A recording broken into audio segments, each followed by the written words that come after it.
Iz Evanđelja po Luki reče Isus mnoštvu: nitko ne užiže svjetiljke da je pokrije posudom ili stavi pod postelju, nego je stavlja na svječnjak da oni koji ulaze vide svjetlost.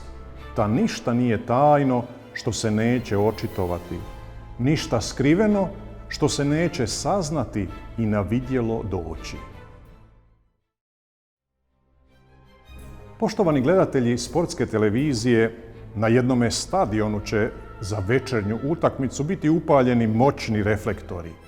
Atletski teren bit će sav osvjetljen, u dvorani svjetla su upaljena, kamere snimaju i prenose cijelomu svijetu.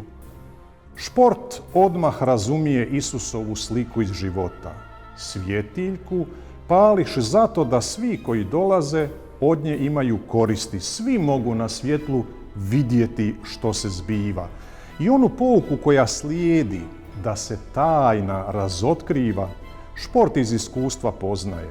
Je li riječ o potkupljivanju i korupciji, je li riječ o dopingu ili kad neki muškarac glumi da je žena pa lažno prikuplja bodove.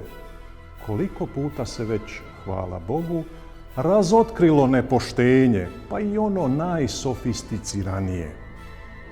Ako smo mi ljudi po naravi skloni prikrivanju, ako što više u našoj naravnoj religioznosti volimo ono okultno, skriveno, gustim velom pokriveno, Evanđelje, za razliku od svih drugih religija, opisuje svjetlo koje je došlo na svijet.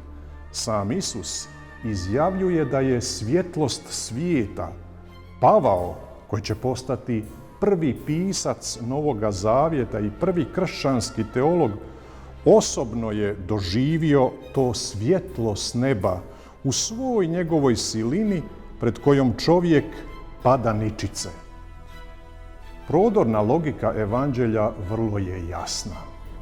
Ako maštam pred ekranom o silnim športskim uspjesima, to je jedno, a vježbati, natjecati se, ulagati napor, posve je druga stvar.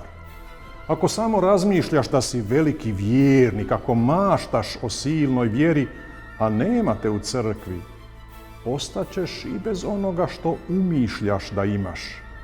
A ako li skupljaš, pa makar i sičušna zrnca vjere, narast će ti cijelo stablo, da mnoge ptice nebeske mogu svoje gnijezdo saviti. Ostanite s nama na sportskoj televiziji.